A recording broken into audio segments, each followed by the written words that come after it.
Very good afternoon, a very warm welcome to this program on pre-packaged insolvency process, which is still in the shape of a public document being floated by the Ministry of Corporate Affairs for public comments. As a former president of ICSI and as also being a professional, I have always felt that sometimes we are not very keen and we don't pay much emphasis and attention when any document comes for public comments. Sometimes we just feel that it's okay, others are looking at it, others are seeing at it, and I'm sure they will do a good job. They know where the shoe bites, etc., etc. And then we land up in a soup when the document comes. Our heart is not there because we have never put our mind in that document. And that is the time when we grapple as to how our word should be sent across to the ministries to be heard. But then it's too late by that time. And only after much hullabaloo is that we are able to reach to the table of the ministry or to the regulators. Why is it that we don't look at the document when it is rightly put so for our observations? So I felt that this is an opportune time from the from the Merchants Chamber of Commerce and Industry, which is a it's an esteemed chamber in the eastern part of the country, and it's almost about 100. It will get 100-year old. So we thought when I was speaking to the president of the chamber, Mr. Akash Shah, he's also a very big industrialist here. He said that Mamta, pre-packaged is something which is going to change the landscape of IBC. And let's do this program. And no better person than from IBBI and Mr. Behram Vakil, because he's been in the committee, the subcommittee, no other better person than them to really look at it and dissect it for us and even let it be known to the people at large. And that's how we are here in front of you. So thank you very much to the Chamber's president, Mr. Akash, for allowing us to do this program. And I represent the Chamber in the form of a Legal Affairs Council chairperson. Today, I am not only donning the hat of the chamber, but I must say that we are joined with the esteemed IWIRC organization, which is an acronym that stands for International Women's Insolvency and Restructuring Confederation. Let me also tell you that it's a new name for quite a lot of us. It's an organization which is spread in 22 countries now, and we have 1,600 plus members worldwide. It's an organization which promotes the status of women in insolvency and related profession. And it's there for almost 25 years now. Manisha Dheer is the chair, and I'm the co-chair for the India Network. I welcome all the IWIRC participants to the show. We also have the NCLT Kolkata Bar Association joining in, and Shri S.M. Gupta is the president of this bar association, and I'm the vice president of the bar association. We have IBC Laws. Mr. Omkar Sir is there from IBC Laws, and we know how IBC Laws, in a short duration of about 2 years plus, with an active participation from all of us, has been really touching the skylines of IBC by giving prompt delivery of what's happening in this space. We are also joined in by the MSME Development Forum, which is under the aegis of the Ministry of MSME. And Sri Rajneesh Goenka and Sri Pramod Goenka are the ones who will be joining in from that organization. So they're also very keenly observing the space because operational creditors is really fighting them quite hard.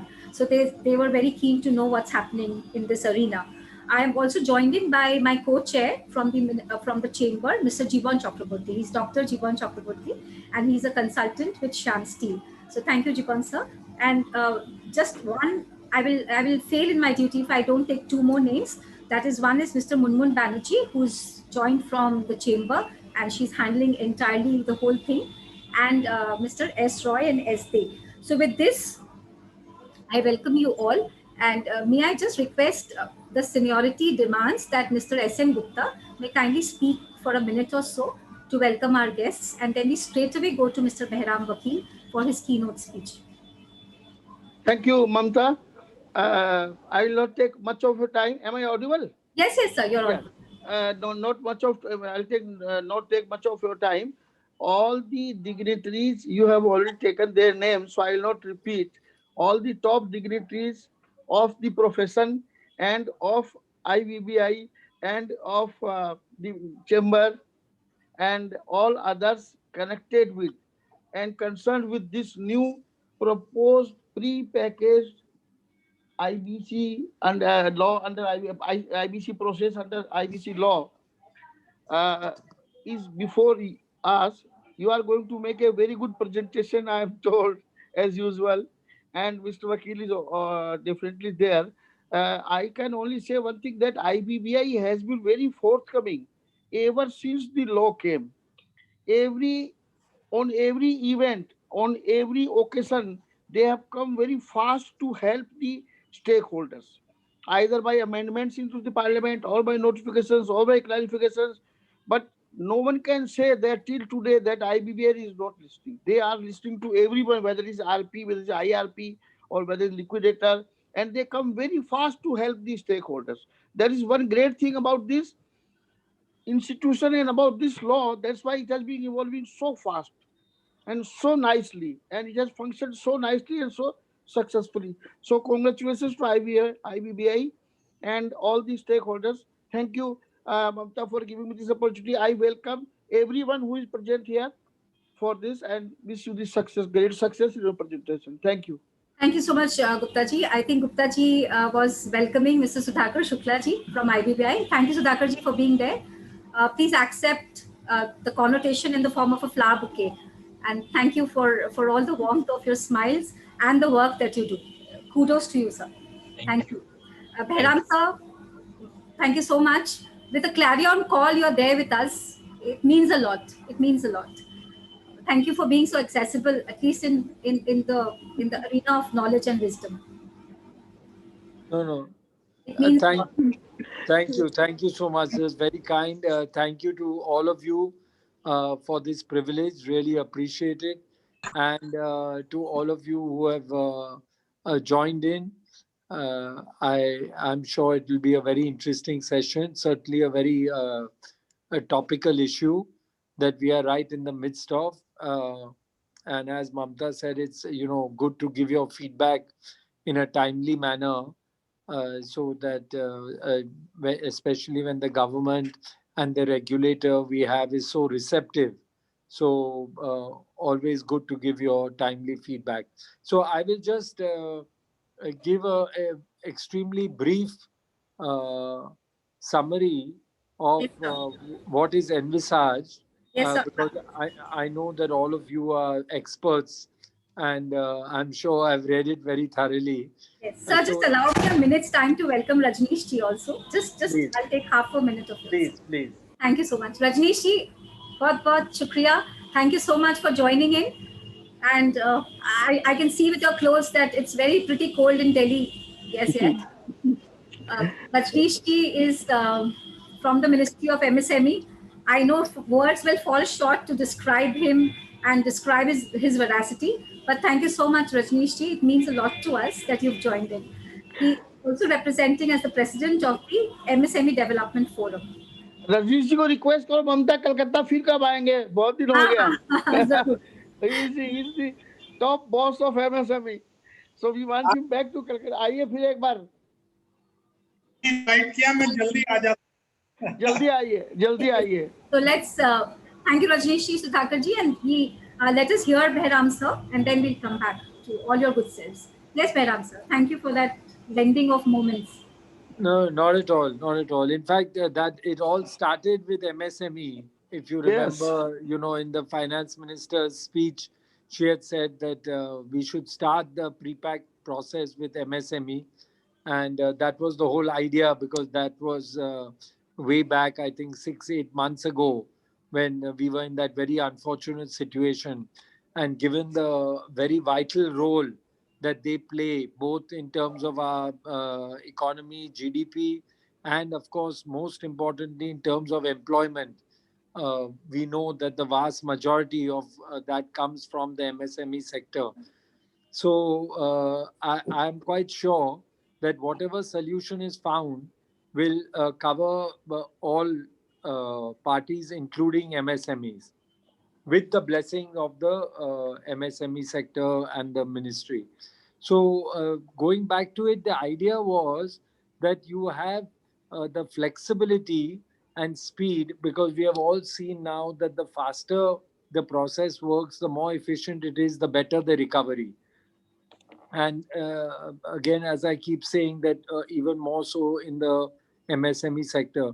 So that was the idea of bringing this simpler structure with 90 plus 30 days, and with the formality of going through NCLT, so that you get the blessing and the stamp of approval, which, as we know, the ground reality, it is very, very important, both for the banks and in many ways a fresh beginning for the promoter or whoever the successful bidder is.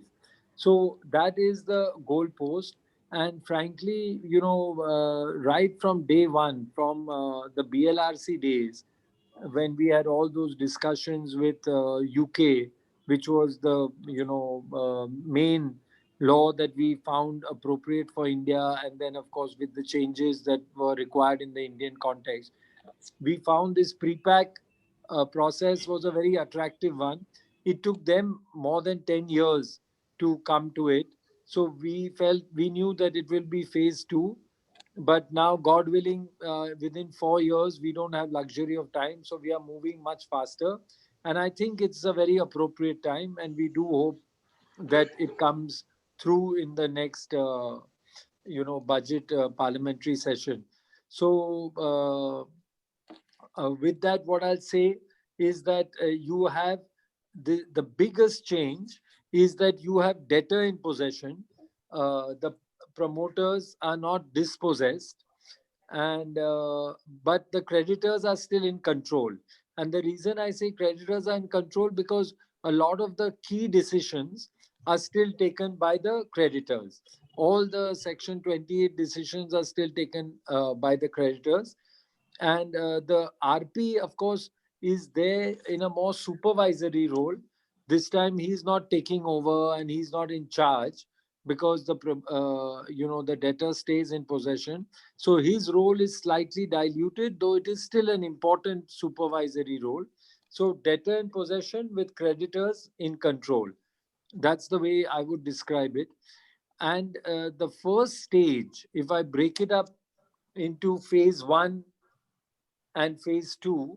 So the phase one is the informal part before you approach NCLT, and that is where you come up with a plan between the promoter, most likely, especially in the MSME context, and with the banks. And if that is a very solid plan and is a robust plan and an equitable plan where all stakeholders, get as much as they would in a CIRP process, then the rest of the whole scheme will work much faster. If that is one-sided in any way, then I fear the process will take much more time and get very complicated, because after that, then you bring the you have to get the votes, as I said, of the creditors committee, and also you have to, in this case, get shareholders approval. So you that is one additional layer, because if it is the promoters that are staying, then it's important that the shareholders feel comfortable and therefore uh, give approval to the process. Now, one crucial distinction in the current formula, and as you said, it is still being debated, but for MSMEs, the feeling is that 29A should not apply, because otherwise you will have a spate of liquidation. There are not too many third parties who may be interested, and certainly the goal is not liquidation. For others, 29A still applies.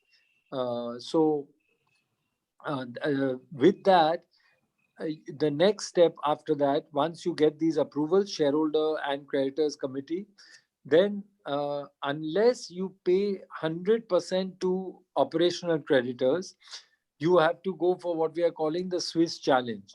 So you do have to, in an informal, more confidential manner, take it out to other third parties. And if they offer something substantially better, say whether the threshold is 10%, 20% higher, then the promoter will have a right to match that bid. And that's the advantage that he gets for stepping forward and initiating the process. And otherwise, it goes to, because of course, maximization of value still remains an inherent goal. Then, of course, the process we are all familiar with, you apply to the NCLT. This whole process, which I described, if you have to go through the Swiss challenge, you go through the claims, you go through avoidance, limited more to fraudulent, not the large scale avoidance transactions, because you don't have the time. So all this you're supposed to do, and all supervised by the RP. All this you're supposed to do in 90 days, and thereafter in 30 days, NCLT should pass the scheme. So, so that is the goal, where you can see that there is you do a lot of the work upfront in an informal way, and then you take it to the NCLT when it is 80% done, if you will. Then you get the stamp of approval, so that everything is clean.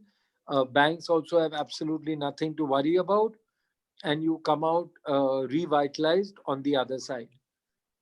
So that, I think, that's the overview that I wanted to give, and obviously look forward to hearing everybody else and then the questions that are there. Many thanks.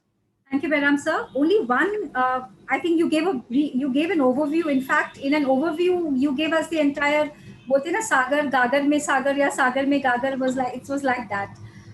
But just that 29A is pinching all of us. Is 29A in complete section applicable to prepackaged?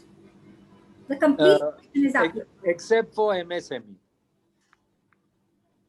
So if you're not MSME, then it's applicable. So for MSME, 240A becomes applicable, and hence some of the provisions becomes inapplicable. Yes, yes. Right. But also it was a policy decision that for MSMEs not to avoid, as I said, this massive amount of liquidations, because there may not be appetite from other people. The main person who will be able to revive the company is the promoter. And that is why the decision was to do away with 29A in those cases. Thank you, sir. Thank you so much. We'll definitely come back to you. And let us now hear Sudhakar, sir. Sudhakar ji, you are the whole-time member of IBBI. IBBI is one organization where we have deep respect for. It's not because of its proactiveness alone, but also because of its passion that it showcases for work and for all its constituents. IBBI is one organization which we all have seen. It works without any prejudice, without any bias.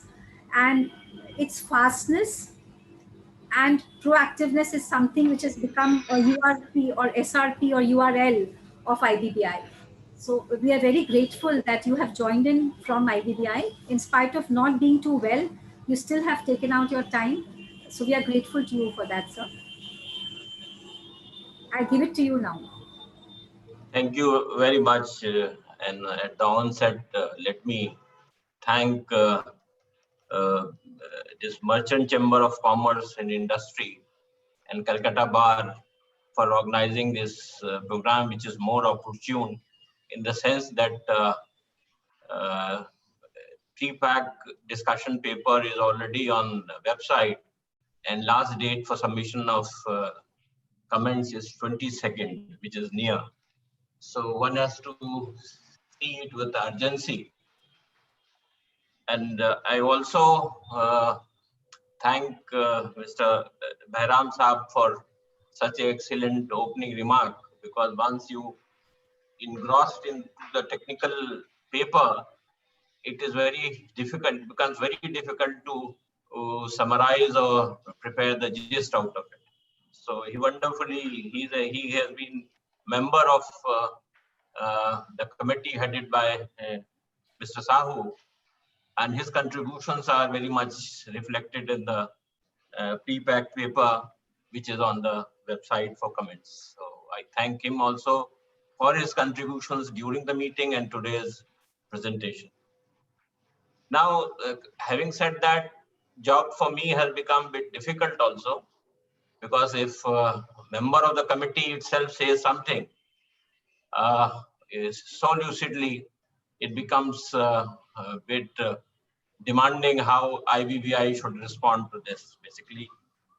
But what I propose that I would be giving some setting why socio-economic, mainly economic spectrum, why it necessitates out-of-box thinking, and how these out-of-box thinking is being shifted from drawing board to implementation stage. So that would be helpful, I think, in moving and understanding why PPAC is so necessary. As having economist background, basically, I recall today that what Milton Friedman said, noted economist, that crisis actually tests the character and preparedness of any nation. So crisis came here in the form of pandemic, and this is the opportune time to convert the alternates into real policy framework.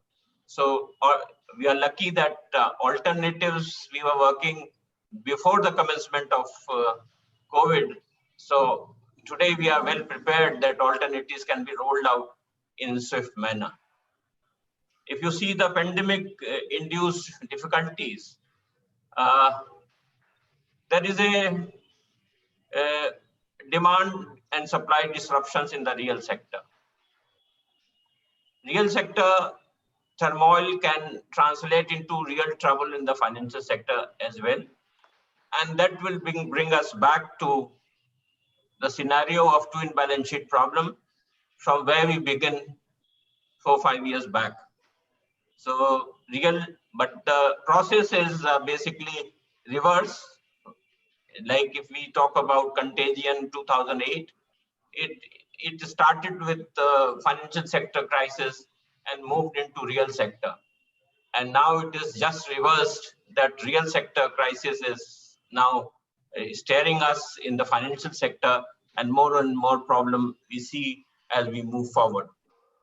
There are researches, and I will say share some researches which say that insolvencies both at the company level and individual level would rise.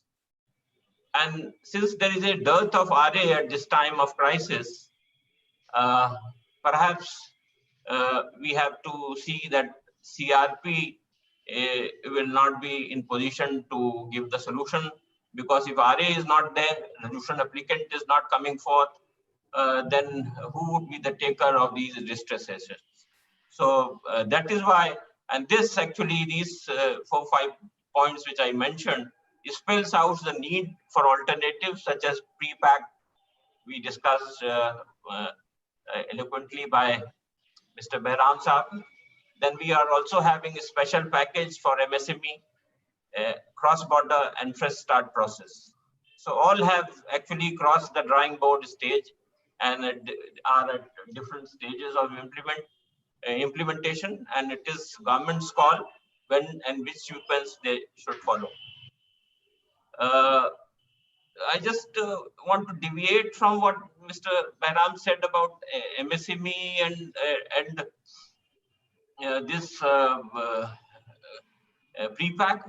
Actually, the thinking is emerging that if your special package for MSME under 240A, which also is coming with a more or less with same focus, then why to have another alternative of pre-pack for MSME?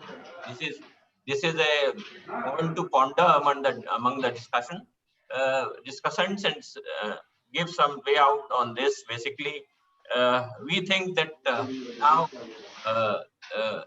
by and large thinking is that pre-pack would be working from big corporates, and basically MSME issues would be handled through a special package which MSME for MSME, which is to be announced in a phased manner. So this is one point. Huh?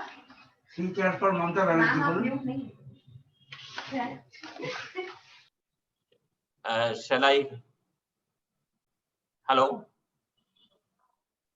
Am I audible?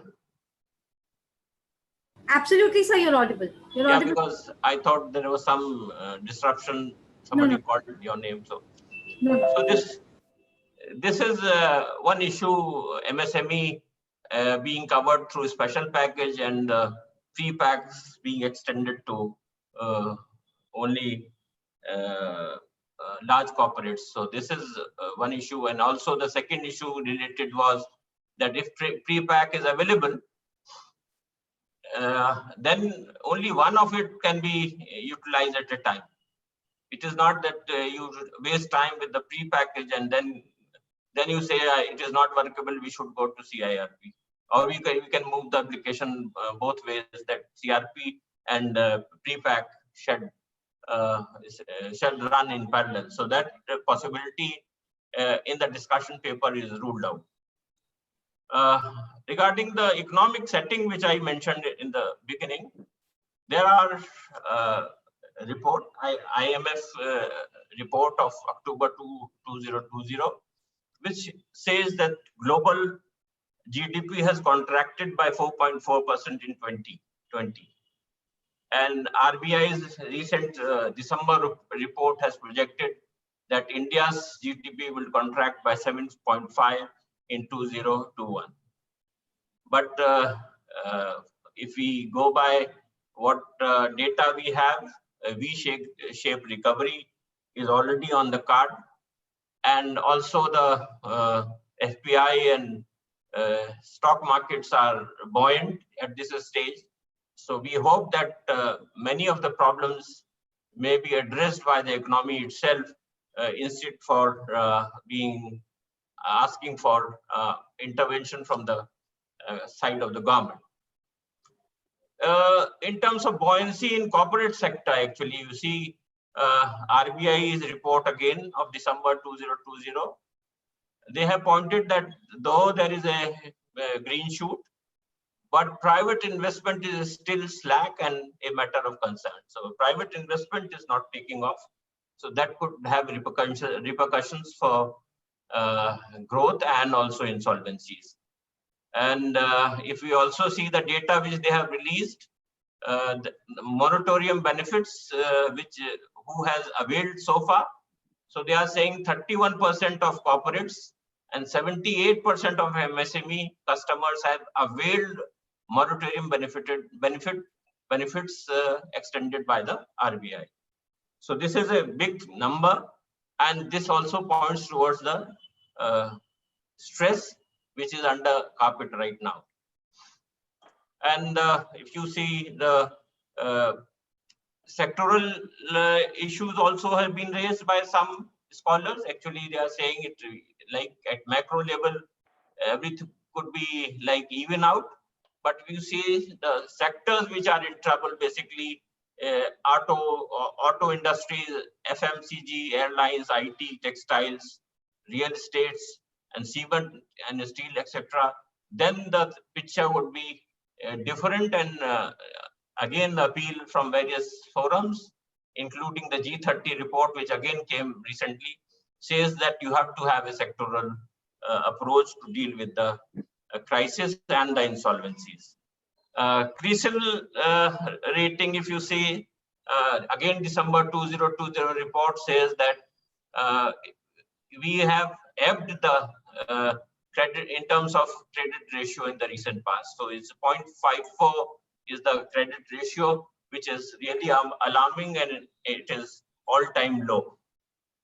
In terms of insolvency, if you say, then the G30 report, in which Raghuram Rajan is the member, they said 2008, actually, if we say that that is the parameter, that time global contagion led to 5 to 40% of increase in corporate insolvencies. and that time they say it is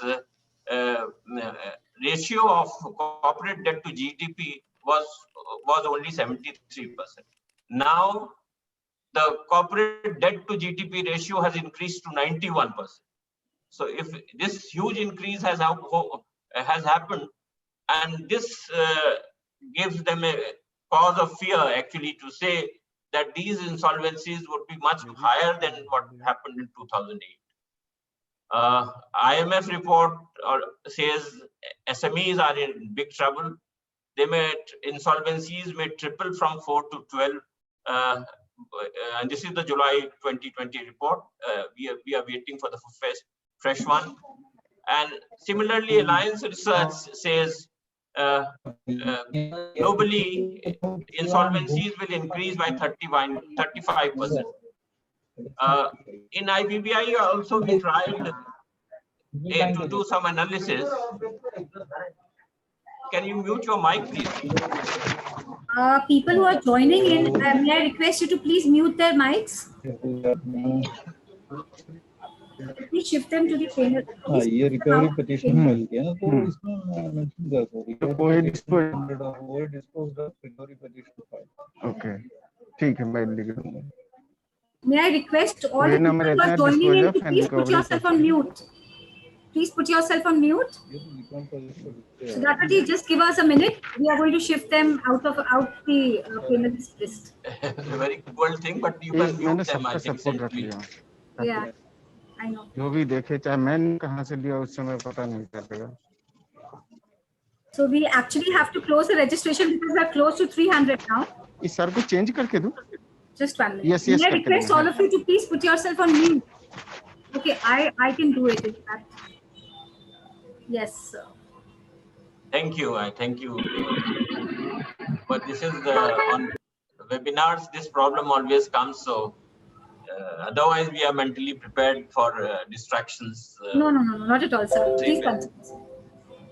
So in IBBI, we have done the study of unlisted companies, and if we see the results, actually results are that 15% companies had interest coverage ratio of less than 1, and 68% had quick ratio of less than 1.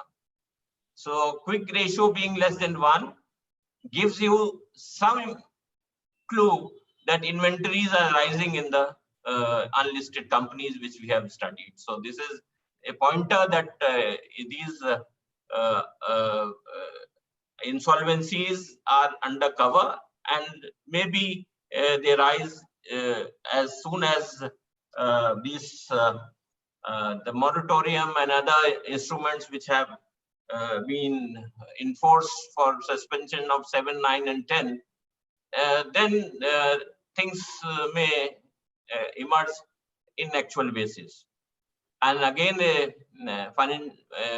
DFS has pointed out that right now, a standstill clause in inter-creditor agreement under RBI's prudential framework prohibits banks from initiation of CRP.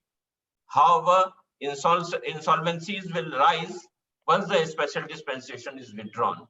So these are all pointing that there is a crisis, and perhaps we have to address that crisis in a more prudent manner. And international, if you see thinking points basically which are emerging, these studies are again from this is World Bank and IMF. They have said in 3 phases. Phase 1 of freeze, which India and other countries adopted to freezing during COVID time, your loan becomes non-est, and there will be no case under 7, 9, 10 we did in India. Then there is a transition phase for special out-of-court workouts. Actually, if we, in terms of this presentation of World Bank, we are in the 2nd phase, and we are talking about pre-pack and other things, because this is one thing which is near to out-of-court workouts to flatten the curve. So this is, and phase 3 is fighting that overhang. and through a more concentrated interventions. Similarly, World Economic Forum has also said the same thing. They say there is a sovereign phase. First phase was sovereign phase, where all the action was coming from the sovereign authority. And then second is the debt, where banks and financial institutions came and extended the help of liquidity to the corporate world. And now they say it ultimately has to transform into equity phase, where private investors have to infuse more liquidity in the system to avoid insolvencies. So this is how the literature right now points out that we have to be carefully designing our interventions in going forward. Even G30 report, if you read, it says that pre-pack is one of the options which can be utilized by all the countries. And they have quoted also that many jurisdictions, including Japan, has rolled out a liberalized regime of PPACs, particularly in the context of SMEs. So many developments have happened in where the PPAC design was available. Suitably, they were modified, and where they are not available, they are being designed to be rolled out. Now, after briefly telling you about the international aspect and growing insolvencies, in India actually, and this again is quoted in the report itself, that what options we have. And options in the context of India are that we have two court supervised options, which are CRP under the code and a scheme of compromise and arrangement, SOA, under section 230 of the Companies Act. So these are two already available for companies which can resolve their debt issues through. And the two are out of court options. Of one is RBI's prudential framework for resolution of stress assets, and there is also informal understanding was always available between debtor and creditor for mediation or without mediation to move forward. So that is how options for out of court maneuvers, which we visualize in the Indian context, are available. If you see the recommendation of BLRC, actually they say that our economy is not mature enough, insolvency regime is not mature enough to move towards pre-pack. But whenever we are moving towards pre-pack, it cannot be an out-of-court regime. So that is one part very clear from BLRC. And if you see the design, actually, which Vakil Saab was enumerating, actually it is a scheme where blessings of court is necessary. So it is not that somebody will decide it outside the court and get away. So that is very much clear with this document. Many aspects have been touched by Vakil Saab, but I will just I will try to see which aspects had more critical thinking and some controversies as well during the discussion, and the report captures those controversies as well. So those basically one thing was, and this was debated thoroughly, that there should be no deviation from the basic structure of the code. So when we are moving with this premises that there is no deviation from basic structure of the code, then many features of the code have to be adopted as it is, which are available in the code. So this is, it also says that rights of any stakeholder should not be impaired. So this is the second issue which was debated in the committee. The third important issue has been whether we want to project the pre-pack dispensation as a confidential matter or transparent matter. So transparency and confidentiality was actually debated, and it was thought that where the systems are being evolved around the garb of confidentiality, there we have to protect the rights of OC in full. And where there is a transparency being envisaged, Swiss challenge is being envisaged, there actually we can go by normal waterfall provisions which are provided in the code. So next was 29A. Actually, again, if you read the passage on 29A, there was debate, and there was it was not a unanimous recommendation, but recommendation eventually was that 29A should be adopted as it is, because we don't want any ineligible person to come and take away the benefits out of this dispensation. So this 29A issue is was hotly contested, and is very well recorded in the report itself, that what goes into the consideration. Then we have, if you see, 90 days time, Swiss challenge, and also the COC's mandate, and the leading to liquidation. Actually, otherwise it's a simple majority vote of the COC members to approve the plan. But if they decide to go for liquidation, then it is provided that 75% of voting share is required to recommend for liquidation to AA. So this is, I thought I will add something what has been said. In the beginning, I think Mamta ji, I was asking what is happening in other spheres as well, apart from pre-pack, cross-border comments have, and you are saying that normally people miss to write the comments, but we received around 3,000 comments on cross-border, and our volume of document is nearly twice the size of the recommendations. So it was a great response from the public, stakeholders telling wise things, how to move forward. So that phase is over. We are working on this. Our regulation is also ready.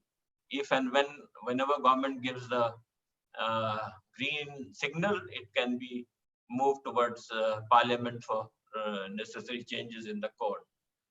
Then we have fresh start. Actually, thinking is basically from current dispensation, we know there is a capacity constraint in NCLT. So these thousands and thousands of cases which will come under individual insolvency shall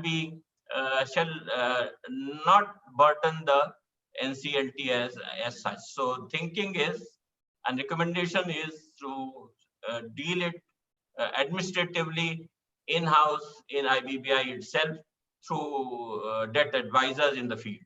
So that is the thinking, and that is what is being deliberated upon. ILC and the government will take final call on this. On group insolvency, the interim report was given, but that committee is yet to submit its final report to government. So KP Krishnan report, committee's report, we are waiting. So is and when it is available, I think it will be posted for the comments for comments of the public before taking final view on this. So this is how we are on various issues. Thank you very much once again for giving me spare time.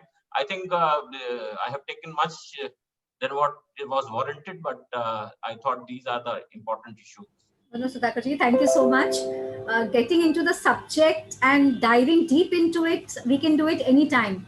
but actually understanding the contours of it becomes very important for all of us as professionals. So you gave us not only the contour of the subject that we have in hand, but respectfully also, on my request, you also gave us what's happening in IBBI and what is it that professionals and the corporate sector could look forward to.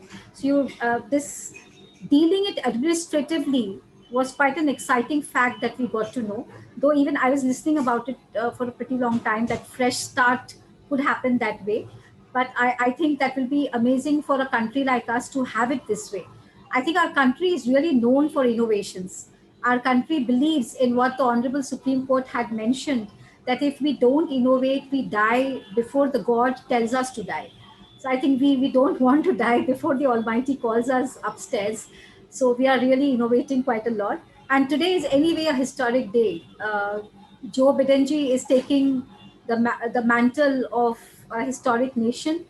And our country, India, has created history in Brisbane Test match, where in their own fortress they conquered and invaded the country, if I may say so, in GABA. So anyway, we have so many accolades up our sleeves that this accolade of having pre-packaged in just about 4 years of bringing the insolvency law into our great nation, it will be one more feather in our country's cap that we are wearing. So thank you so much for bringing all that in the forefront, Sudhakarji. It was very, very precious. And if you are just not feeling well, you may please go off camera and take some rest also. I mean, we are completely okay with it. But we love to have the pleasure of your company as long as you can. Yeah. Thank you very much. We, Sudhakarji, don't miss listening to Rajneesh ji, because he is a, if I can use that word, he's a repertoire. You know, he's an institute in himself. He is an institution in making, if I can say, because as professionals, we are always work in progress. So Rajneesh ji is one person who has always mentioned that Mamta, मैं कितना भी कुछ कर लूं, but मैं सीख ही रहा हूं अभी तक. So Rajneesh ji is very close to so many, I mean, organizations, and he has taken a bright step towards creating the MSME Development Forum. I have been very fortunate in partnering in few of the events and programs, very meaningful ones that he did with the Ministry of MSME. So Rajneesh ji, may I request you to please let your thoughts be known to the public at large. Dhanyavad, thank you. Am I? Yes, sir, you're audible, very much audible. Right. Thank you for inviting me to this August gathering. And on a very important subject today, you have selected for deliberating and spreading awareness, about this Insolvency Act. Am I allowed to use little bit Hindi also? Sir राष्ट्रीय भाषा है, आप आराम से, अब मुझे ये पता नहीं कि राष्ट्रीय भाषा का कुछ चल रहा है, बट आप आराम से प्लीज बोलिए, please. Because sometimes you are more comfortable in expressing yourself in your language which you speak, because if you are in Bengal, you are more comfortable in Bengali, whether it's Marwadi. I have so many Marwadi friends. They're very fluent and very comfortable in speaking Bengali. So maybe in between, हमें ये insolvency का जो act है, या इसको दिवाला कहते थे कि दिवाला निकला, तो हम सुना करते थे कि कोई सेठ ने अपना दिवाला इसलिए निकाला कि उसकी बेटी की शादी हो जाए. कहते इन सेठ जी का 2 बार दिवाला निकला, इसका मतलब इनके पास बहुत पैसा है. तो इंसॉल्वेंसी वहां बचपन से सुनते सुनते we have reached a situation where we found that even because we have a office in New York also, so we had been listening about this Insolvency Act, and fortunately our Modi government is taking very drastic decisions which are pending for several years, and one by one they are taking stand and taking decisions. So finally 3-4 years back we have got this act implemented, which has so many, although I was not very much conversant about this law, and I just felt that it's comfortable for the industry and businessman to file the insolvency and get out of it. with some certain things. But today, Mamta sent me some details and I have gone through it in deeply. And I found how useful it is for corporates and for even for MSMEs. Because as I understand, more than 90% of the trade industry and entrepreneurs, they are MSMEs. And I was the national convener of BJP MSME, Micro and Small Industries Cell. In 2014, when Modi ji was going to Madison Square Garden, New York, so I fought in PMO that Adani, Ambani, they are all going. Where is MSME? So finally, I was successful in getting a berth, and I also joined Modi ji as a MSME representative there. And there, Modi, I had some time to talk to Mr. Modi. So Modi ji asked me, Mr. Goenka, better you do this service to MSME and create a non-political platform so that nobody should feel that it is this political thing. So it maybe it goes a little bit to my credit that in the last 5, 6, 7 years, I've been able to bring MSME to the forefront. 3, 4 years back, one of my very close friends, Arun Jaitley ji, happening to be the finance minister, when I used to talk to him about MSME, he used to say, अरे गोयनका जी यार MSME से देश थोड़ा चलता है, ये तो corporate sector और तो मैंने कहा जी देश चाहे नहीं चलता पर आपकी सरकार इन्हीं के द्वारा आती है 90%. Today I feel there are 7 crore MSME registered, non-registered are separate. And mostly अगर 2 लोग लें तो लगभग 14 crore लोग इससे डायरेक्टली इन्वॉल्व हैं और अगर 5-5 उनके फैमिली के उनके सर्विस प्रोवाइडर्स ले लें तो ये संख्या 60 crore से ऊपर जाती है. तो बहुत बड़ी ये पॉपुलेशन है इनकी और पिछले 60-70 साल में दे वर इग्नोर्ड. व्यापारियों से और ये अपने जितने भी स्मॉल स्केल मीडियम स्केल के लोग थे इनको चोर समझा जाता था, बेईमान हैं, चोर हैं. वेयर एज किताबों में लिखा है कि दे आर इकोनॉमी की रीढ़ की हड्डी हैं. Coming to the today's this thing, the central government had been very aggressively carrying out the deep economic reforms to make India a great place to do business. It established a modern insolvency regime in no time to rescue business in stress and thereby promoting competition and innovation. আমি একটা meeting আছে পরে করছি. Pardon? No, thank you. Sorry. All right. So consequently, India's rank moved up to 52 in the world ranking of ease of doing business.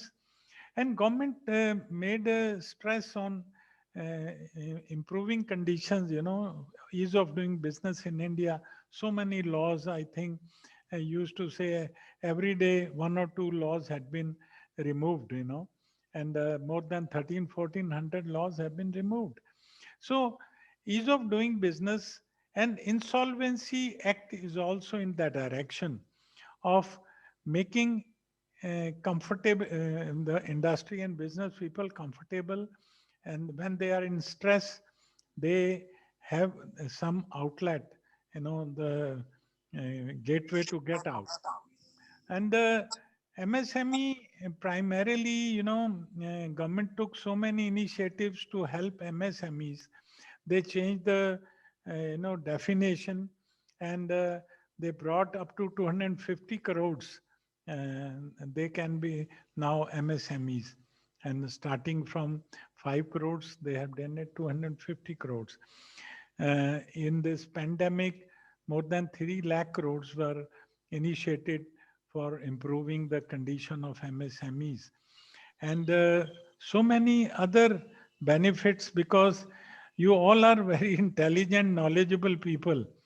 And I am just like a postman. My job is to understand things from you and passing on to the right quarters. मैं आप लोगों के लिए हमेशा मैं बोलता हूँ मैं एक डाकिये की तरह हूँ. आप लोग मेरे को बताएं कि क्योंकि मैं दिल्ली बैठा हूँ तो मैं अपने MSMEs के लिए, ट्रेड इंडस्ट्रीज के लिए, सर्विस प्रोवाइडर्स के लिए क्या कर सकता हूँ, so that government को everything has to be finally it has to go to the government, and with blessings of Modi ji, I am like a catalyst between MSMEs and the trade industry and the government, and I can always take your voice to the right quarters whenever required, you know. So I will appreciate, you know, you should be listening to the intelligent and knowledgeable people on this subject instead of listening my haywire speech. So I can only reaffirm that I am with you, and Mamta Binani, Pramod Goenka, and so many other people who had taken the initiative of creating MSME Development Forum in Calcutta and taking it further. We are there with you always, and please, you should use our platform, our connections in reaching out to the right quarters in the government, and it will be my pleasure, it will be our pleasure to be there. And I was recently invited to come to Calcutta, and I have already, Pramodji is already pushing me, maybe in coming 15-20 days if things allow.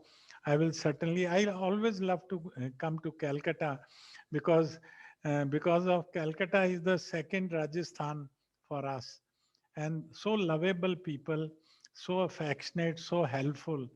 So I'll certainly make a program. Then I will, not in virtual way, then physical way. Mamta, I will like to meet all of them, have a cup of tea, and we can interact on different issues. Thank you once again for calling me. And I'm not able to put more light on the basic subject because I was listening myself.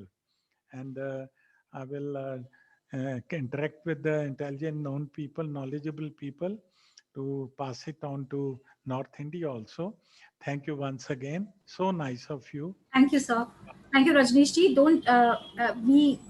Let's not bother about whether you are able to listen to the other things or you have been able to hear to what we spoke. I'll give you a detailed representation and a paper which will help us to carry things forward. Thank you. So nice of Thank you. you, Rajneesh ji. ममता, रजनीश जी को बोलो. ममता, रजनीश जी आपको कलकत्ता आना है जल्दी. हाँ, बहुत sir, दिनों we will से do that. We'll do हाँ, that. बिल्कुल जी, आपका निमंत्रण स्वीकार है. बहुत दिनों से नहीं आए.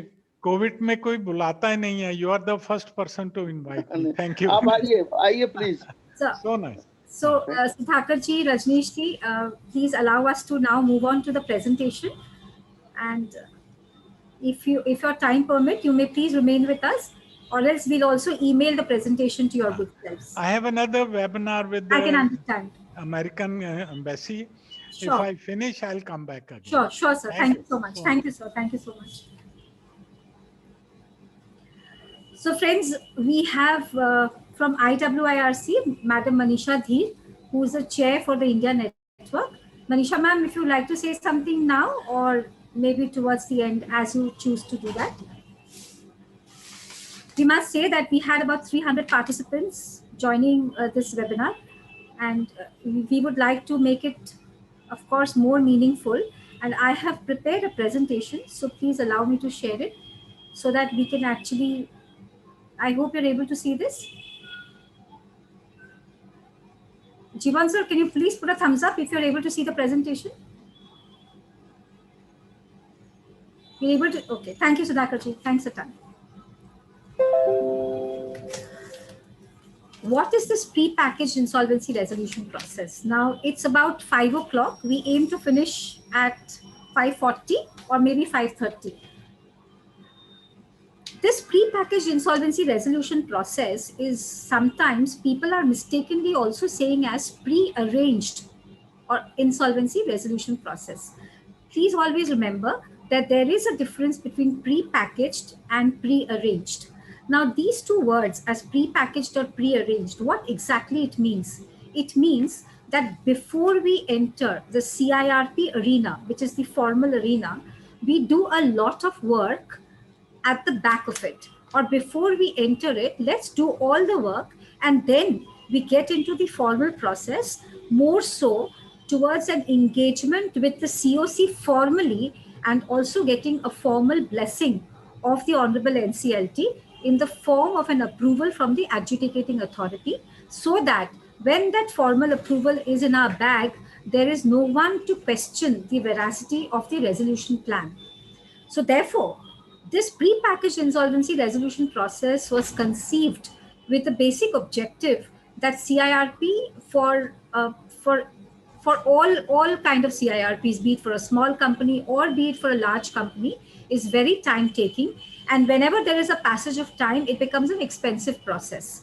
And also it's laced with lot of litigation. So therefore, probably, the committee thought it fit that now that we are into maturity, because we are already 4 years down the line, we have been able to understand what CIRP is all about, and lot of the issues which were preliminary issues and big issues have now been settled by virtue of judicial pronouncements. And therefore it felt that this is an opportune time that pre-packaged insolvency should come into the fray. I think COVID or pre-COVID, this was being talked of for a pretty long time. Probably COVID actually just fastened it, it fastened the process. So what therefore is pre-packaged? So it said that pre-packaged process should not take 180 days, leave alone 270 days. It said that it should actually we should endeavor, not only endeavor, the law that may come up will say that it has to get over in 90 days. And then it also fixes a timeline for the Honorable Adjudicating Authority that within a period of 30 days after the plan has been submitted to them for its approval, within a period of 30 days, the plan should be, of course, if it finds favor with the adjudicating authority, the plan should be approved. Now, all that hullabaloo about commercial wisdom is all settled, that the commercial wisdom of the COC is definitely not something which the Honorable NCLT will try to get into. So therefore, what remains to be probably seen by the Honorable NCLTs is, of course, which is a very vital part of the entire process, is of course the process itself. So in pre-packaged insolvency process, if I can quickly tell you in short, and then I'll get into the presentation, it says that the company that will be, which means a debtor in possession, will first it is the first one to get signals that it's not able to actually take care of its debt. So this subcommittee actually dealt with three kinds of debts. One, it said that can it just take itself into insolvency resolution process when it feels that it's going to enter a space where it will not be able to actually meet its debt, that is pre-default stress. Okay, then it went on to say that will be very difficult to monitor. It will be very difficult to even understand because it's very subjective. So this law has to be objectively set, and to set it objectively, it said that let, for the time being at least to start with, let it be for a debt which is in default, and the size to start with would be, and you may fasten your belts to know this, would be rupees 1 lakh to rupees 1 crore. So yes, my friends, you heard it right, that today the CIRP is for 1 crore plus, we know that, but this pre-packaged insolvency resolution process will be available for debt which is in default in the region of rupees 1 lakh to rupees 1 crore. And now what you hear would be more valuable probably, and that is it will also be available to address the COVID related defaults. If you recollect, and if you have heard Shukla sir, he was mentioning that a lot of it is under the carpet, because a lot of this, the figures that he gave is 70% plus people have, the corporate, small or big, have taken the advantage of moratorium. Now imagine when this moratorium is no more in place, when you are out of that, ventilator that you are put into, I don't know how many of us will be able to survive. So in that particular time, probably the subcommittee felt that it would be very, very precious to extend this particular resolution process to even COVID-related defaults. Okay, so this pre-packaged insolvency resolution process, when the committee was actually pondering over it, it also discussed two more stratas of default. It said that let us start with 1 lakh to 1 crore and COVID related defaults. And later on, when we become a little mature or more mature, we can also extend it to default size of 1 rupee to 1 lakh. Okay. And in the third phase, we also may extend to pre-default stress. So, we may see this pre-packaged insolvency resolution process also getting unfolded itself in stages. So if I may say that there's these gallows and hallows which will always keep haunting us, that, okay, now something is going to come by, now something is going to come by. But I think as professionals, we are very excited because this only keeps us on our toes. And this is anyways for the betterment of the economy and the society at large. So with this, let me take you through the presentation. Just 1 minute. I have not been able to, yeah. So this is the background. I'm not taking you again to the background. Need of pre-pack. I have actually told you. So this pre-pack is, as I was mentioning, that it's a fast track process. So if it is a fast track process, and how is it a fast track process? Because it says a lot of the work done should be outside the formal process. So, कहते हैं that when you see the iceberg, the more the iceberg that you see on top, if you see it up to this length, that much length is also below the iceberg. So it says that when you enter the pre-pack space, lot of the work, in fact, more of that work that you need to do for pre-pack, which we do in CIRP today while we are in the formal process, you have to do it behind the scene, okay, behind the curtain. But when I use behind the scene and behind the curtain, I must tell you that this is not in the negative connotation, okay? It is absolutely in the positive connotation, because even when you do that, there is this IRP or the IRP, whatever nomenclature that you may say, who is already appointed by the corporate debtor to actually oversee the process. Okay, so therefore, there is a third eye or a second eye in the form of a professional like you and me who will actually see or monitor the process, right? So therefore, a lot of that work has to be done before we enter the pre-pack. So let me tell you quickly exactly what I'm trying to tell you. So before we enter the pre-pack formal process, what is it that the corporate sector has to do? So let me call it a corporate debtor here. A corporate debtor, for example, gets into a default of, just for an example's sake, 95 lakhs. Okay, and that is a default. It was a debt. He has defaulted in that debt. Now that corporate debtor decides, because he falls under that scheme of things, decides that the corporate debtor decides. Okay, please hear me right. The corporate debtor decides that I need to invoke the pre-pack provision. So what it does, it firstly has to understand that whether it wants to get into pre-pack or not. Once it decides that it has to get into pre-pack, one fine morning, it just cannot put itself into pre-pack. The first thing that probably has to do is call a board meeting. And then via a board meeting, it has to call us a general body meeting. In the general body meeting, it has to take an approval of the shareholders by simple majority. Okay, as we know in CIRP, it is a special resolution, but in pre-pack, the government is asking that you have to take an ordinary resolution from the shareholders of the company, that it has to go into pre-pack, and of course it has to be accompanied by an explanatory statement where it will lay down the facts, the figures, and the objective behind going for a pre-pack. It is not only up to here, it also says that before entering into a pre-pack, hey, Mr. Corporate Debtor, you must talk to your financial creditors. Now, when we talk to financial creditors, of course, the understanding would be that it has to touch base with the non-related financial creditors. And if a company does not have financial creditors, as we have it for CIRP, it has to touch base with the operational creditors. Now, when they talk to the financial creditors, it has to tell them that, look, we are trying to enter into this pre-pack space where we want to actually resize or rehabilitate ourselves by resizing the debt, right?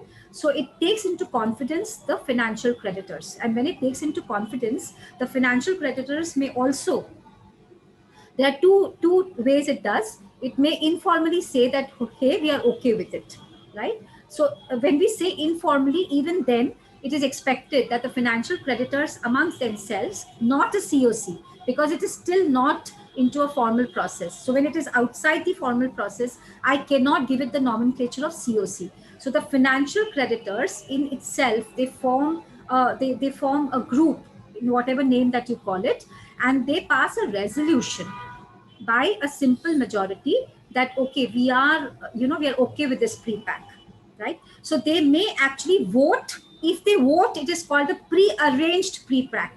And if they don't formally vote before they enter pre-pack, it is a pre-pack which is pre-packaged. It is not pre-arranged then. I hope I'm able to make that distinction, okay? So that is also by way of 51% understanding. After this, the IRP or the RP, it is IRP in that space, it is known as IRP. That IRP is also selected and is appointed by the corporate debtor, because that individual who's a third or a second eye is actually going to oversee the whole process. Why an overseeing body is required in the form of an IRP is because IRP would be a person who is a person with no prejudice, right? Which will have no baggages of the past and will actually be able to monitor the process. Now, what do you mean by here monitoring the process? It's very enlightening to know that even in pre-packaged, there is this transaction audit that has to be carried. There are the valuers that has to be appointed. And of course, if it is a debtor in possession, which it is, then it is also important that somebody else is also there to see whether the debtor in possession is not doing anything which is going to be detrimental to the larger interests of its stakeholders. So probably the IRP would be the one who is actually going to monitor it. Now, with all of this, it now will actually file an application and get into pre-pack. When it gets into pre-pack, we have seen that a lot of time is also invested in invitation of claim, in actually having the IM done, etc. So in pre-pack, the law is probably going to unfold in the sense that it may say that public announcement is not required in the newspapers. There would be, because cost is also a constraint. So it may say that IBBI may put up a website, or with the help of IUs, okay, this public announcement will be made. It will not probably be required to be put up in the newspapers. And the corporate debtor will have to be under a mandatory responsibility to actually let the RP know that who are the persons who are having claims in the company. Of course, the financial statements will come handy, but a lot of onus has been placed on the CD, because CD is the one who's trying to actually get into this pre-pack and trying to rehabilitate itself. So a lot of this responsibility will be on the CD to actually give the RP the right claim sheet. Okay, and the law may also go on to say that if the CD is doing any mischief with providing information, be it incorrect or be it incomplete information or inaccurate data, then criminal liability will also may also get straddled on the CD and the directors. And there's also a perception where I understand that it may say that a lot of these liabilities will still lie on the directors in its individual capacity. So they have to be very much on their toes to give the right information to the RP. And even for an IM, which we understand that, IM preparation in itself is a daunting task, and it takes so much of time, so much of effort. So there also it goes on to say that in pre-pack, the corporate debtor, through its directors, chairman or whatever, they have to actually prepare a IM and give it to the RP so that RP can do a proper marketing. So I'll let you know what I'm trying to tell you about marketing. But IM would also be quite a responsibility of the promoters or of the directors who's trying to rehabilitate itself under their signatures. So it will not be a document which will be with no authenticity. They have to actually make an authenticity saying that all the contents given herein are complete, accurate, and etc. etc. So all the onus will be on them. So that is the story about IM. It also then, this, I am telling you everything from the concept paper. I am not privy to any other document. So don't worry, all of it is there in that document, 77-page document that the MCA, esteemed MCA has floated. And this document, which I have prepared in form of PPT, I'll also circulate this. So you may not need to write anything, just try to understand the concept. So then there was a view emerged that what will happen to the valuation, because valuation itself is again quite time taking and is expensive. But the ILC, that is the Insolvency Law Committee, through its subcommittee mentioned, no, it will be very important to have valuation done, and two valuers have to be appointed by the RP so that a valuation can be done objectively, because that may become a barometer later on. So the valuation provisions may remain as we understand today. And as I was mentioning, that transaction audit, I'm not going to call it as a forensic audit, transaction audit will also be remaining there. So why probably, if you read the committee report, it says that a lot of discipline has come in because of this transaction audit. And it also went on to put some figures and numbers that in a lot of the CIRP cases, transaction audit have been able to plow back or claw back a lot of money into the corporate debtors' coffers. And therefore it feels that taking away this sheen and taking away this fear factor from the corporate debtors' psychology will not be proper. So therefore transaction audit will remain, and RP will have to get this transaction audit done. So it's quite a, if you juxtapose these two together, that once we are saying that debtor will be in possession, debtor will be the one who will be carrying on the day-to-day business affairs of the company, and RP or IRP at that point in time will have a position of an over a kind of a hovering around and doing an overseeing. And there we are also saying that this person will be subjected, person means the corporate debtor, will be subjected to transaction audit. So if we juxtapose this together, you will probably feel how will it go? How will it go hand in hand? But I'm sure we are now matured enough to understand as to how we'll have to take these things forward. So these were the few things that I wanted to tell you in the beginning.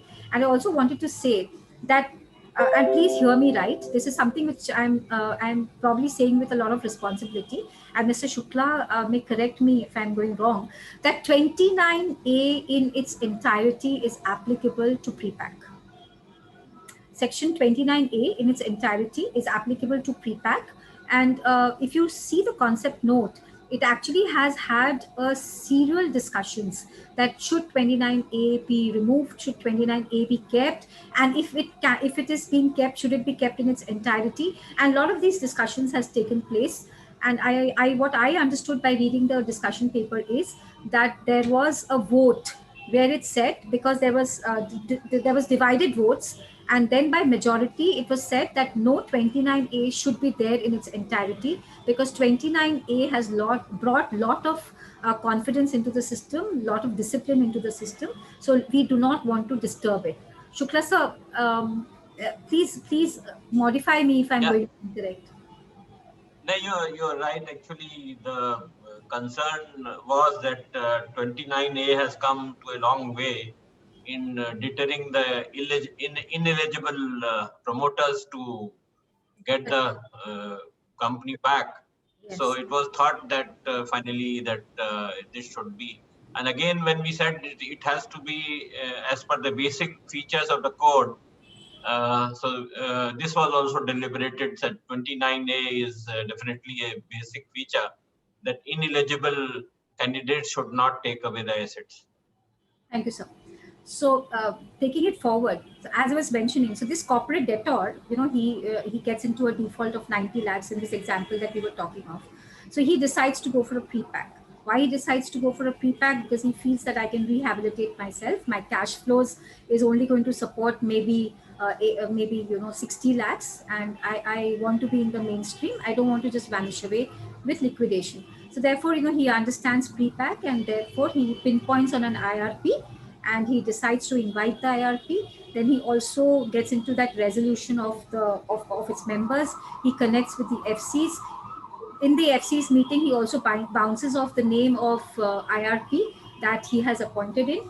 Because if you read the note, it also says that in this process, we would not like to change the IRP because it creates disruptions. And since it's a fast track process in the sense that it's 90 days process, so a lot of time then goes away when that engine, the IRP or the RP changes. So therefore, it's quite averse to that change of the professional. So therefore, what I understand is this corporate debtor bounces off the name of the IRP with the FCs, and that's how the process starts.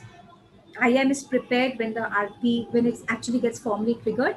But before getting formally triggered, I think, this claim collation, list of creditors, IM, all work starts at the background level, because it has to. Because if you see the timeline, within 7 days, the list of creditors has to be formulated, the COC has to be made, the IM has to be circulated in 10 days. So all these timelines are, are very, they're quite stringent. So we need to be very sure that all of this, it is done before we enter the formal process. Now, say for example, now we enter the formal process. When we enter the formal process, as I mentioned, the LOC, the list of creditors, the IM, transaction audit work starts. Here the valuation starts. And then what we have also seen in foreign jurisdictions, that as soon as we enter the as soon as we enter the pre-pack formal process, we have also seen corporate debtor giving its resolution plan in 48 hours or maybe in 5-6 days. It doesn't even wait for formalization of the COC, etc. But I don't know how our regulations will unfold, but try to understand the concept that it can be so fast that the corporate debtor can, because it has got that time below the iceberg. So it has already worked on it, that what kind of a plan it will like to bring forth, etc., etc. So as soon as it enters the formal process, the corporate debtor, through its promoters, directors, whatever, can actually bring a formal resolution plan. Of course, 29A has to be in sight, has to be totally in the vision, and it can bring the resolution plan in the forefront. Now, if you recollect what Mr. Behram Vakil was mentioning, and Mr. Sudhakar Shukla also, it spoke about the Swiss challenge. Now, what it was trying to speak was that Swiss challenge, we all understand very well, that, मेरी shirt आपके shirt से सफेद क्यों, और मेरी shirt आपके shirt से सफेद है ज्यादा. So it's like, you have to match somebody else's coat and you have to match it in a better way. So in this pre-pack, it may go on to say that if the corporate debtor, and please hear me, if the corporate debtor is giving a resolution plan which is not impairing the operational creditors even a bit, I repeat, if the corporate debtor, through whatever, is giving a resolution plan which is not impairing the interests of the operational creditors even a bit, then the law may unfold to say that Swiss challenge will not be applicable to that promoter who's giving a plan. Okay. Should I repeat? I hope I've done it twice, and I'll repeat this whole thing once again, but just hear me correctly. And it says that if there is an impairment to the interests of the operational creditors, then the committee of creditors, which is of course constituted of financial creditors, may get into a Swiss challenge mode. Okay, and it also goes on to say that that if you recollect section 30 subsection 2, where it says that the operational creditors should not be getting less than the liquidation value, etc., etc., that section will also have to kept in sight. So therefore, the Swiss challenge also may come with ifs and bits. Okay, and interestingly, it says that Swiss challenge cannot go on forever. So in CIRP we may see that it may go on for days together, but here I think the law will unfold to say that within the next 48 to 24 hours, the Swiss challenge has to be done and shut. So therefore, if somebody is doing a Swiss challenge, you've got to quickly make your bid, if I may use that word bid, to close it at a certain point. And I think the law may also tell you that beyond a certain percentile only, Swiss challenge may come in. So for example, if somebody is just trying to say that, okay, I'll give you 5% more than what this guy is given, probably Swiss challenge, the law may say that, that leeway of percentage may also be getting prescribed in the regulation. So we'll have to see these small nitty-gritties in the regulation. But as a concept, please try to understand that promoters may not just have a walkthrough. Okay? They may have to actually encounter a better bid. And it also, when I read the concept paper, one more thing I understood, that if the promoter says that, no, I don't think I'll be able to give a plan, then do you think the pre-pack will come to a stall? No, it will not.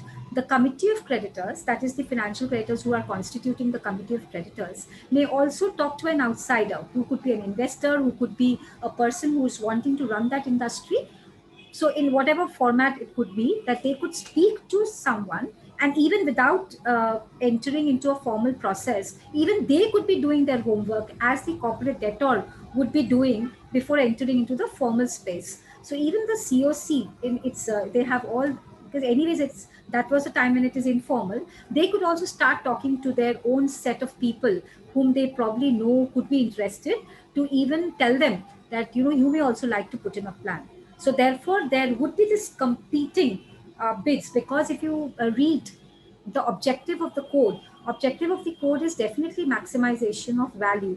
So when I read this concept note, it went on to say that the objectives of the code are sacrosanct. So there's nothing that will be done which will be beyond or below the objective of the code. So therefore, maximization of value, as I was mentioning, as the objective of the code, has also been taken care of in this particular pre-pack. So so what happens? As I was mentioning, so this CD, 90 lakhs default, he goes, then he puts, say for example, in this case, the CD itself puts in a plan. Fine. The plan will then go to the COC. Of course, it will be kind of debated over it. Of course, it just cannot just go in. That need not be said. We are mature enough to understand that it will be debated on, and then it will be going for a formal voting process.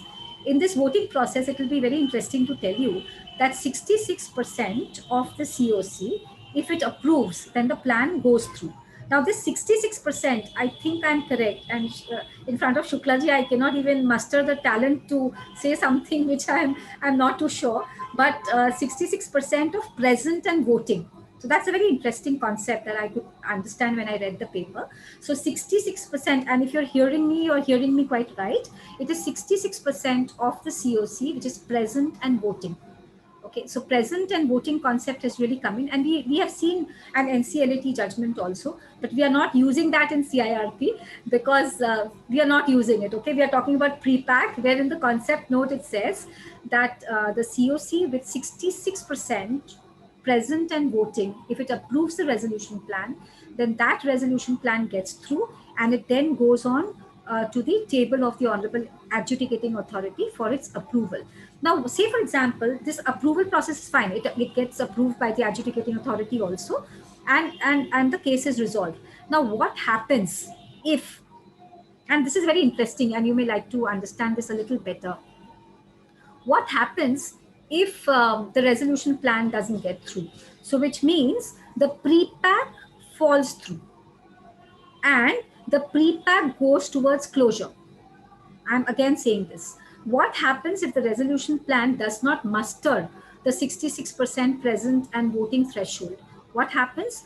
It does not go into liquidation as we see in CIRP. In CIRP, what happens? Section 33 triggers and we get into liquidation, right? Here in this case, it does not get into automatic liquidation. I please request you to remember this. And that's quite an interesting fact. And this is what, pre-pack is all about, that it will not enter into the liquidation hospital. It will actually say that this pre-pack comes to a closure. Okay, pre-pack comes to a closure. Now, then what about liquidation?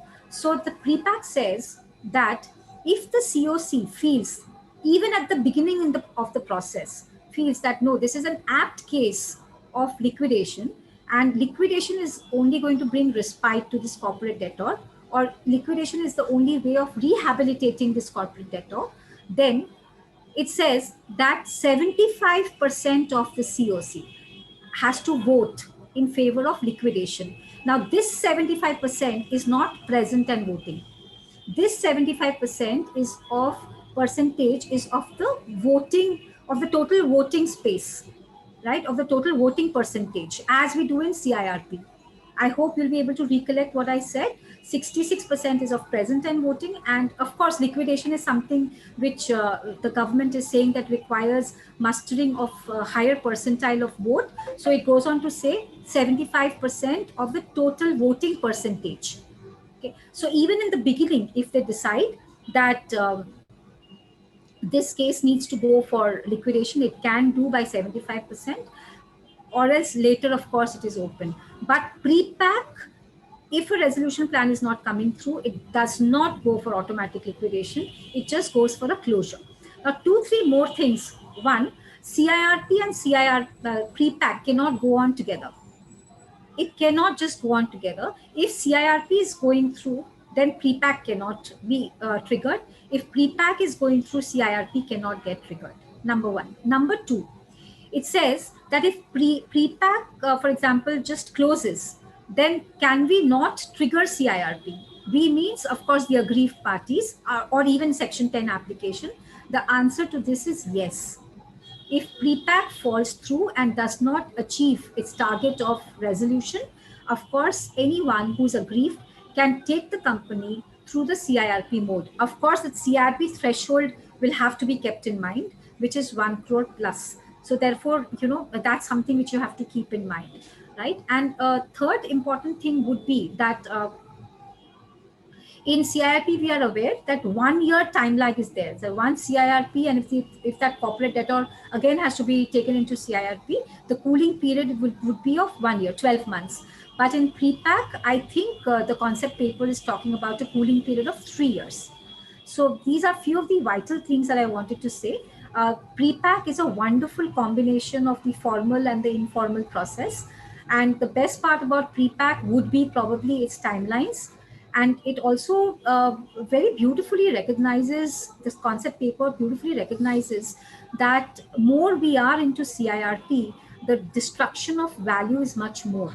So it says that let the stigma of the CIRP not be with the corporate debtor for long. So it will be very wise and prudent that this CIRP, the moment we enter into this tunnel, if please allow me to use this word, because I've seen how the CDs reel under pressure when it is in CIRP because of the stigma attached to it. And this pre-pack says that guys, we understand this problem, so therefore we quickly do it, informally do it, come into the formal process, and don't take even 90 days. You could actually finish the process even in 10 days. There's no requirement of even 90 days. So I think this societal angle has also been beautifully captured in the concept note. So let me then quickly take you through the presentation, and it's not a very long presentation. Even the pre-pack, if you read, it looks like a 77-pager document, and that is, probably when we get the third, oh, it's a long document. But if you see, half of it is quite dedicated as a prelude. Why the concept of pre-pack is required in our country? Why are we matured enough to have it now? And what are the lessons that we have learned from the other jurisdictions who has already pitched in pre-pack, and how this pre-pack is still not there in many jurisdictions, but is being followed, even not being dovetailed from the law books, even if it is not, coming from a statute, even otherwise, pre-pack is doing pretty well in certain jurisdictions. So it also goes on to say that sometimes we also know that our society is not only standing on the legs of laws, it is also standing on the legs of practice. Right? So a lot of jurisdictions is still practicing pre-pack, even otherwise not being there in the law books. So all that has been, is being very vividly captured in as a prelude in that concept note. So if you are not having the time to really go through the prelude, you can actually get into the song directly and start singing, because we actually need your comments and observations to be given to respected IBBI and NCA. And you have to do it by 22nd only. And there's a link given. You have to do by way of link only. Please don't send emails. It will not be seen. So sorry, Shuklaji, I just took the liberty to say that because it was important for us to know. So I have kind of this presentation is trying to tell you what is happening in other jurisdictions. And we'll actually share this with all of you. And then few of the advantages. I have already mentioned to you, speed is one of the very important advantage. The cost, the flexibility, something which is informal is always more flexible. Speed and reduction of formal process. And then a quick resolution. Job preservation, of course, this is the most important criteria that we need to take care. Lighter on courts and group resolution. So there are some concerns. Let me just take you through these two slides. One is pre-pack lacks transparency, marketing of pre-pack is insufficient, and valuation methodology. So valuation methodology is quite captured because RP would be required to do valuation. Marketing, as I told you, Swiss challenge, etc. IM will be floated. And transparency, no question of transparency, because we are now looking at a formal process also. So sham to simply ditch debt, not really anymore, because we are, also having a formal process. And there are many key features of pre-pack. The best is that insolvency practitioner will also be overseeing it. So that's very interesting. It's an optimal semi-formal option. So like a Friday dressing, you wear formal and you also combine it with an informal. And that gives you a lot of peace also at times, that you're not always tied and suited and booted. So this option will also give you that kind of stress-free environment. A moratorium provision will be there. Let me tell you, moratorium is very interestingly laid down in pre-pack. It says that usual moratorium will not be there. What is usual moratorium? Usual moratorium is that you shut yourself, you insulate yourself from everything. But here it says that in pre-pack, since corporate debtor will be in possession, it says that moratorium will not be available for essential services, essential goods and services. So for others, moratorium will be available. So that's quite a intrigued proposition. But I really loved it when I read it, that so much of thought has gone into it. I've told you everything of what is coming into the slides, so don't you worry that we've left something. Resolution professional, as I was mentioning, committee of creditors. So after the LOC, that is list of creditors, is ready, the committee of creditors will be formulated, not before that. Informally you can do whatever, but no, don't name it committee of creditors, because then it will be like a lot of confusion. So a lot of discussions went on to the subject of valuation, that why do you, let us just take the valuation from the corporate debtor, because they know the valuation, right? But because of transparency, because of lending a lot of credibility to the process, it was very much important to have the transaction audit retained, to have the valuation sections retained. So that was, I felt it was very good. Avoidance transactions retained. And this could be important, the insolvency resolution process cost. So it said that the other running expenses will not be forming a part of the CIRP cost. It would be the fees of the RP, the interim funding, and other process related costs, which will be approved by COC, that will be only forming a part of the CIRP. Because it is a debtor in possession, the corporate debtor is allowed to be run without any hindrance, without any issues. Therefore, the running cost will not be bagged under, or will not be tagged as a CIRP cost. So moratorium, as I told you, resolution plan, and other aspects, as I mentioned, closure of process.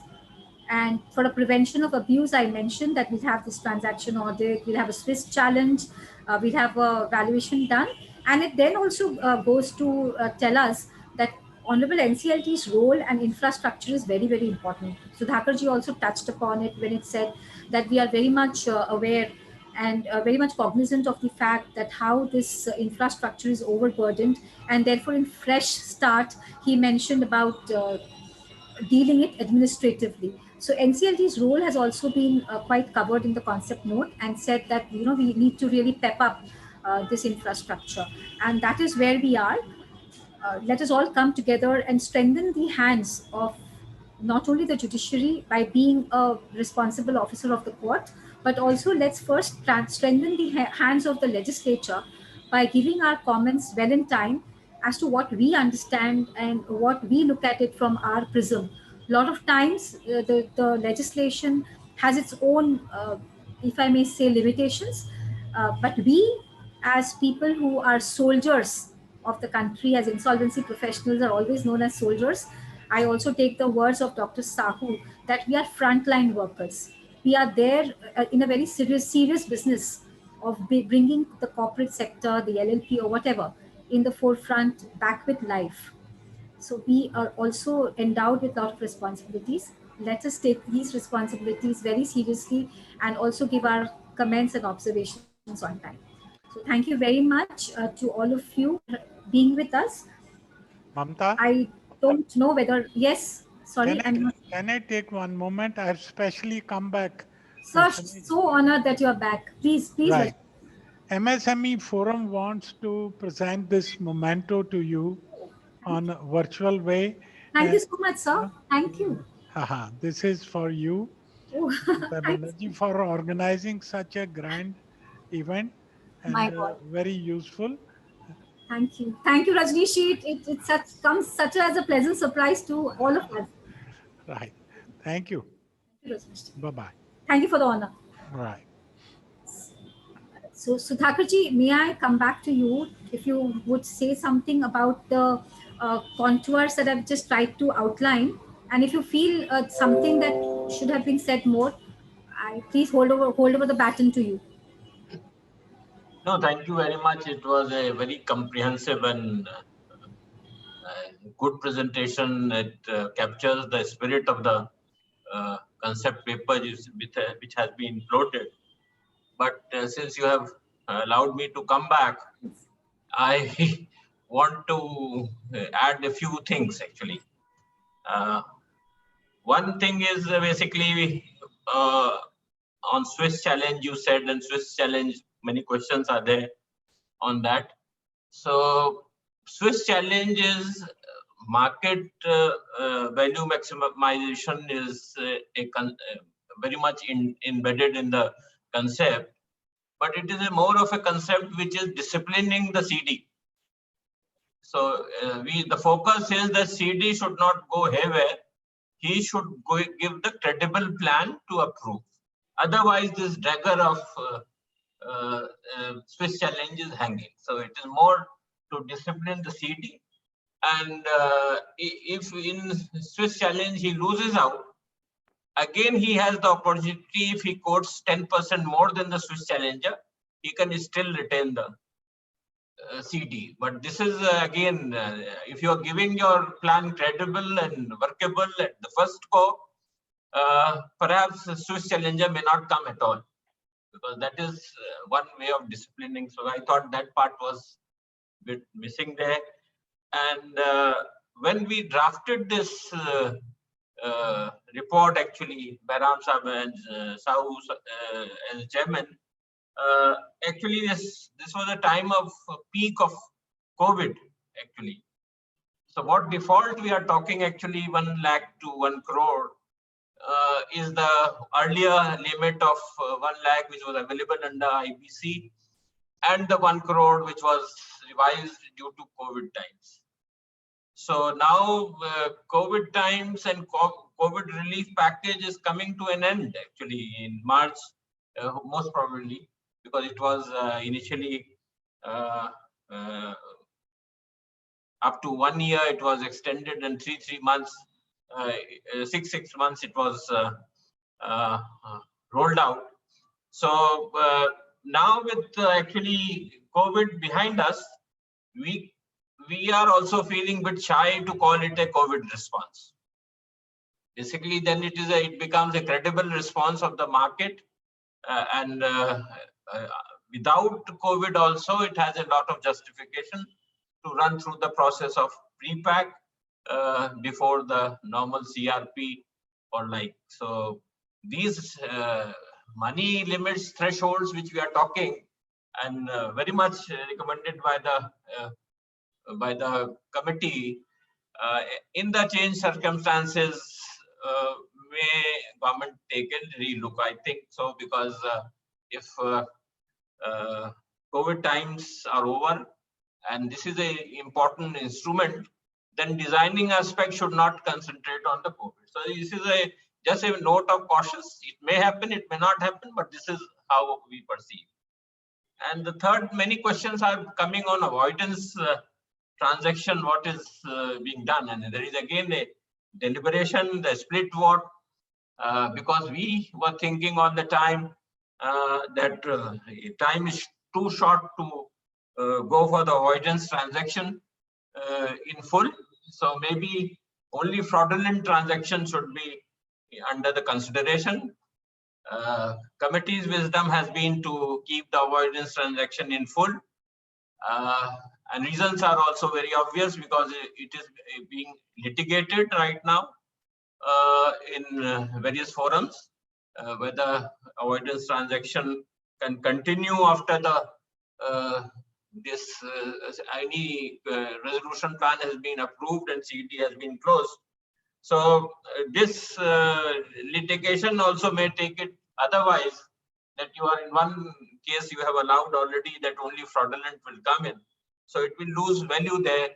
So our report, which recommends that avoidance transaction as a whole, full set would be applicable. So these three things I wanted to add. Over to you, Binay.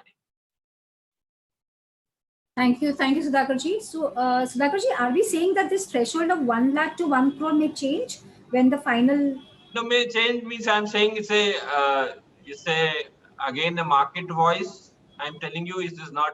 It's a report has been submitted, and this committees like after the stakeholders consultation, ILC would take final call on what should do.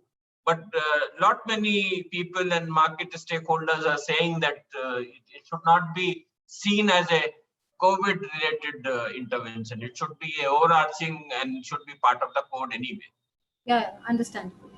And a lot of questions are coming in the chat box. They are asking that when a debtor is in possession, how will it be possible to really get through transaction audit? Because so. Okay. No, actually, debtor in possession, we have made it very clear. It's a severe criminal liabilities if any information has been hidden.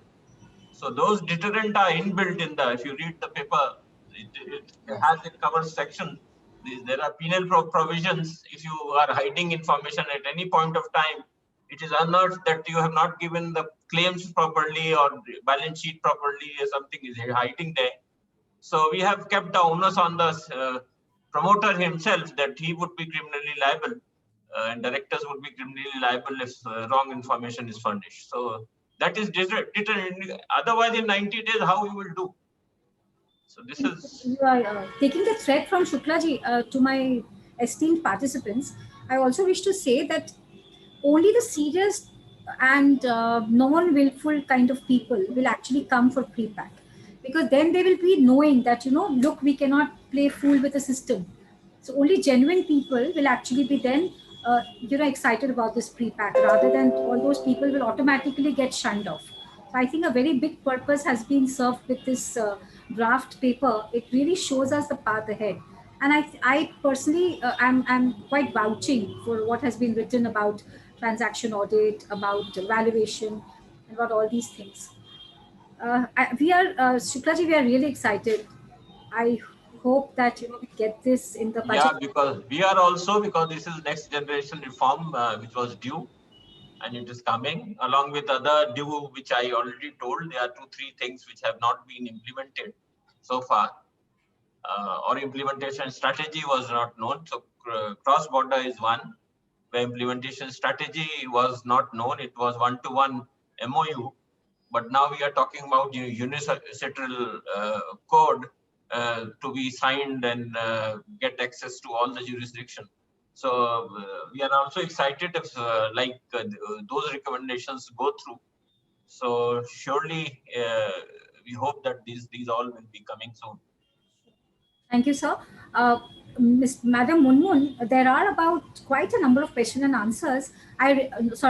Questions. I request you to please save them. If you have that capability to do it in the system, I'm not sure. Please Okay, we'll do that. From the chamber, I'll try and reply to them, all of them. Okay. So my precious participants, we'll get back to you on all your questions to the best of our ability. Thank you very much. It's now Thanksgiving time. We're almost 2 hours into the session. And for the benefit of my precious panelists, I must say that we still have about 200 people attending the program. And in the beginning, we had 300.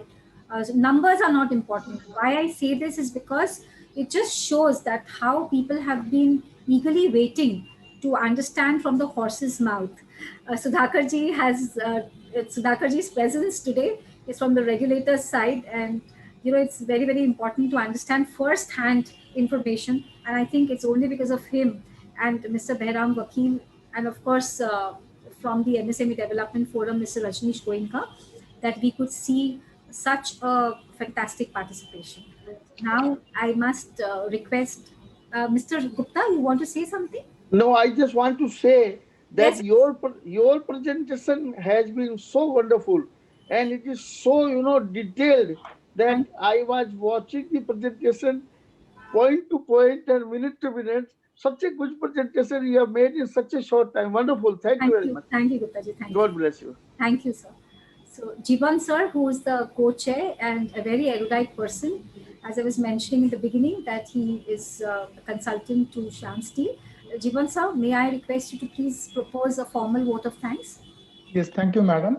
After a very engaging and insightful discussion on proposed prepackaged insolvency resolution process under IBC, covering a very wide range of issues on this most relevant subject in the contemporary business scenario, I take this opportunity to wholeheartedly thank our guest, Sri Bharam N. Vakil, founder partner, AZB and partners, and Sri Sudhakar Shukla, full-time member, IDBI, for gracing this webinar despite their very busy schedule. We also convey our sincere thanks to Sri Rajneesh Goenka, Chairman, MSME Development Forum, for his special address in this webinar. I also specially thank Srimati Mamta Binani, our chairperson for Council of Legal Affairs, for taking the trouble of organizing this wonderful webinar and giving a brilliant presentation. Our special thanks are also due to the President NCLDA Kolkata Bar for his kind and gracious participation in this webinar. We are indeed very fortunate today that the eminent speakers have traversed various contours of corporate insolvency resolution process, which has emerged as a redressal mechanism for creditors as per the provisions of the Insolvency and Bankruptcy Code 2016, which is in the process of reformation as of now. It also remains a fact that owing to the improvement in insolvency proceedings in a time-bound manner, as according to CIRP, the ease of doing business and willingness of creditors to lend has improved significantly, thus positively affecting credit flow in Indian realty. We are confident that this mechanism will substantially contribute to the improvement of business atmosphere and help build new India in the days to come through accelerated economic growth. I put on record my deep sense of appreciation for the keen interest evinced by the participants through their impressive participation in today's webinar. I sincerely thank all of them. I also take this privilege to thank all the representatives of the press and electronic media for their kind presence and extending us their unstinted support. We are confident to have it in the days ahead also.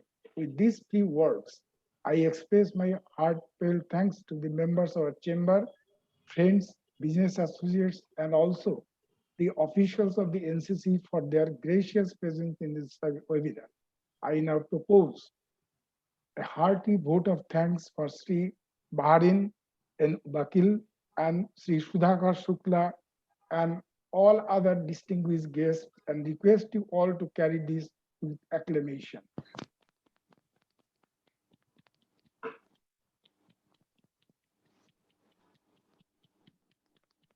Thank you. Thank you, sir. Jiban sir, you're done? Thank you. Thank you. So we extend our thanks to all the supporting organizations too. Sudhakar sir, please keep your blessings on all the insolvency professionals. We are sometimes embroiled into unnecessary things, but we, if I may just use this word, but we assure you that we stand rock solid with whatever initiatives the IBBI and the country is bringing forth for the betterment of the economy. Thank you so much for your kind presence. Thank you, Mamta. Thank you, sir. Thank you. You may kindly log off. Thank you. After my guests have logged off, we will do that. Thank you. Thank you very much. Guptaji, thank you for your presence. Thank you. Thank you. In spite of all odds, you just make it a point. No. It was my pleasure. My pleasure learning so much from your presentation.